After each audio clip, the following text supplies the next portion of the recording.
Hello दोस्तों, welcome everyone to dear मित्रों। तो दोस्तों आज का हमारा टॉपिक जो है वो फाइनेंशियल प्लानिंग है। फाइनेंशियल प्लानिंग हमारा बीएसएम 5th का टीवाई बीकॉम का एक चैप्टर है। जैसे मैंने आप सभी को प्रॉमिस किया था कि मैं बीए के जो इंपॉर्टेंट क्वेश्चंस है वो मैं पुटअप करने वाली हूँ, तो यहाँ पे मैं वही कर रही हूँ। बीए का हमारा फर्स्ट चैप्टर का ऑलरेडी एक इंपॉर्टेंट क्वेश्चन था जो मोस्ट प्रोबेबली पूछा जाता था, तो मैंने उसको ऑलरेडी अपलोड कर दिया है। अब मैं यहाँ पे सेकेंड चैप्टर अपलोड करने जा रही हूँ। सेकेंड चैप्टर में हमारे दो इंपॉर्टेंट क्वेश्चन जो मोस्ट प्रोबेबली पूछे जाते हैं, एक तो हमारा है फैक्टर्स अफेक्टिंग फाइनेंशियल प्लानिंग और दूसरा उसका प्रोसीजर। ठीक है, तो दोनों वीडियोस जो है मैं अलग अलग पुटअप कर दूंगी ताकि आपको एट द टाइम एक वीडियो ही मिले और आप एक ही आंसर को एकदम अच्छे से याद कर सको। ठीक है, ज़्यादा कन्फ्यूजन हमको करना नहीं है। अब सबसे पहले दोस्तों फाइनेंशियल प्लानिंग होता क्या है, तो जब भी कंपनी को पैसों की ज़रूरत रहती है उस टाइम पे वो बाहर के लोगों से पैसे मांगती है। तो बाहर के पास हमारे पास बहुत सारे ऑप्शन रहते हैं जिनसे हम पैसे ले सकते हैं, जैसे कि इक्विटी शेयर हो गया, प्रेफरेंस शेयर हो गया, डिबेंचर हो गया, बैंक या बैंक के इंस्टीट्यूशन, प्राइवेट मनी लेंडर्स वगैरह बहुत सारे लोग रहते हैं, तो उनके पास से हम पैसे ले सकते हैं। तो कंपनी को क्या करना पड़ता है, कंपनी को पहले अपनी खुद की कंपनी की सिचुएशन और बाहर के लोगों की सिचुएशन दोनों को पहले कंपेयर करना पड़ता है। उनमें से जो हम लोग के ऑप्शन फेवरेबल होंगे वो ऑप्शन हम लोग वहाँ से सिलेक्ट कर सकते हैं। ठीक है, तो ऐसी कौन कौन सी चीज़ें जो हम लोग को ध्यान रखनी पड़ती है जब भी हम फाइनेंशियल प्लान करते हैं तब, तो आपकी टेक्स्ट बुक में यहाँ पे कुछ 9 या 10 ऐसे टोटल पॉइंट्स दिए हम लोग ध्यान लेते हैं जब भी हम प्लान करते हैं। तो उनमें से आप 10 के 10 मैं भी यहाँ पे एक्सप्लेन करूँगी। अब उनमें से जो आपको अच्छे से समझ में आए आप एक बार रिवाइज कर लेना और उसको अटेंड कर सकते हो। ठीक है, सबसे पहले फैक्टर्स अफेक्टिंग फाइनेंशियल प्लानिंग में पहला वाला हमारा ऑप्शन है मनी मार्केट कंडीशन। जब भी हम फाइनेंशियल प्लान देखते हैं तो हम लोग को ये देखना है कि मार्केट की कंडीशन उस टाइम पे कैसी है।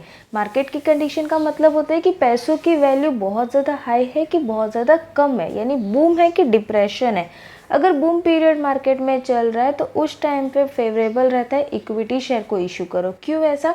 क्योंकि अगर हम इक्विटी शेयर को इशू करेंगे तो हमारा सिचुएशन जो है वो प्रॉफिटेबल में बदल सकता है, हम इकोनॉमिक पावर अटेंड कर सकते हैं। ठीक है, लेकिन अगर डिप्रेशन पीरियड रहता है उस टाइम पे इक्विटी को ऑप्शन में ना लेके हमको क्या लिखना पड़ता है, डिबेंचर या प्रेफरेंस शेयर खरीदना पड़ता है। ओके, फिर सेकंड हम लोग का ऑप्शन रहता है रिटेनिंग कंट्रोल।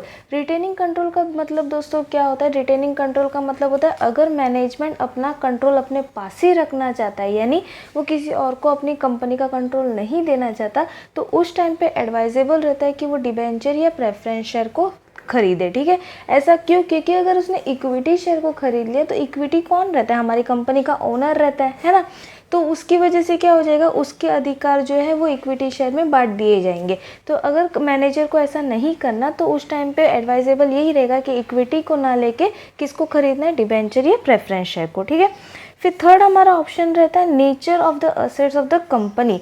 असेट्स किस तरीके का है, अगर असेट्स की वैल्यू जो है बहुत ज़्यादा फ्लक्चुएट हो रही है, मतलब बहुत जल्दी जल्दी चेंज होते जा रही है, तो उस टाइम पे डिबेंचर इशू ना करें।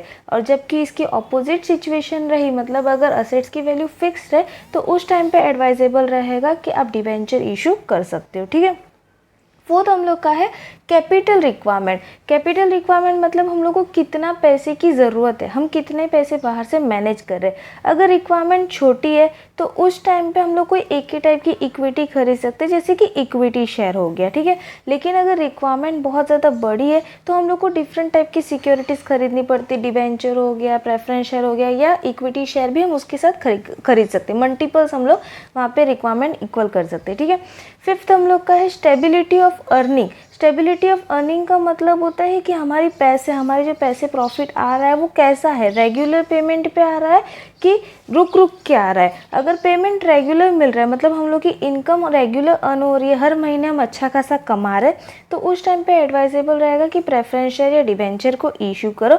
लेकिन अगर कंपनी जो है वो हर महीने इनकम नहीं कमा रही है, वो क्रेडिट पे कुछ चीज़ें दे रही है, तो उस टाइम पे एडवाइजेबल रहेगा इक्विटी शेयर को खरीदो। ठीक है, फिर सिक्स्थ हम लोग का है नेचर ऑफ बिजनेस। किस टाइप का बिजनेस आपकी कंपनी चला रही है। अगर रेगुलर बेस इनकम है जैसे ऊपर में है, वही हम लोग का नीचे में भी आंसर है कि अगर इनकम रेगुलर बेस है तो हम लोग डिबेंचर या प्रेफरेंस को खरीदें, लेकिन अगर इनकम रेगुलर नहीं है, रिस्क है वहाँ पे, तो उस टाइम पे क्या खरीदना चाहिए, इक्विटी शेयर खरीदना चाहिए। ठीक है, फिर उसके बाद 7th हम लोग का है कॉस्ट ऑफ फाइनेंसिंग।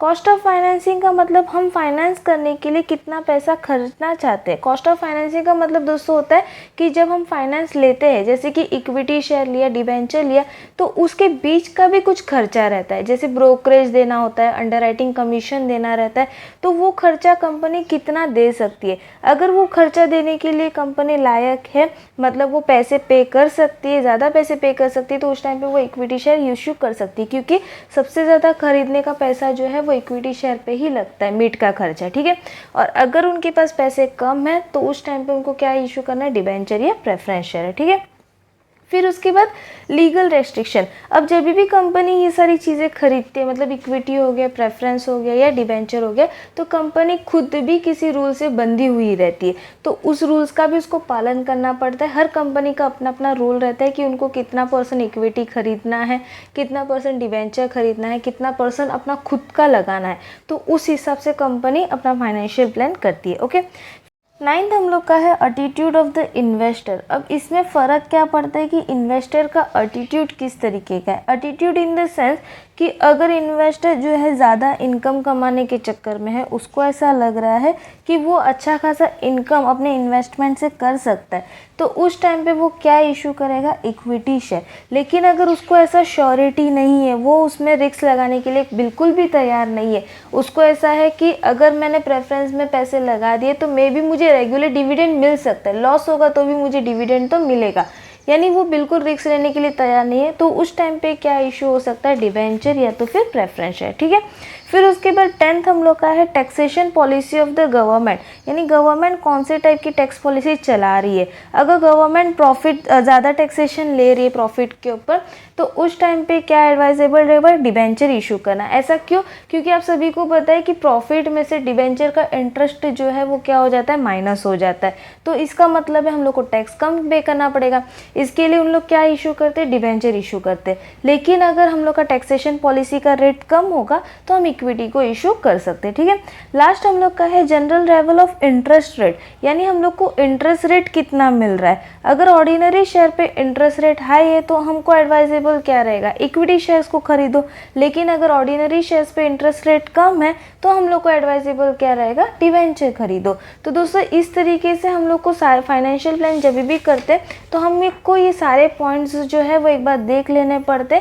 इन सारे पॉइंट के हिसाब से हमारा जो शेयर्स या डिबेंचर हमारा उसके अंदर कंपैरिजन के अंदर पास आउट हो जाता है, मतलब हमारी कंपनी के लिए सूटेबल हो जाता है, हम उसको इशू कर देते हैं। तो दोस्तों हमारा ये टॉपिक जो है यहाँ पे कंप्लीट हुआ, फैक्टर अफेक्टिंग फाइनेंशियल प्लानिंग। अब नेक्स्ट वीडियो जो है वो हम लोग किसका देखेंगे, प्रोसीजर ऑफ फाइनेंशियल प्लानिंग। ठीक है, तो अगर आपको मेरा वीडियो अच्छा लगे तो प्लीज़ अपने दोस्तों के साथ शेयर करना और डीएम मित्र को सब्सक्राइब करना बिल्कुल ना भूलिएगा। मिलते हैं नेक्स्ट वीडियो में, तब तक के लिए बाय बाय।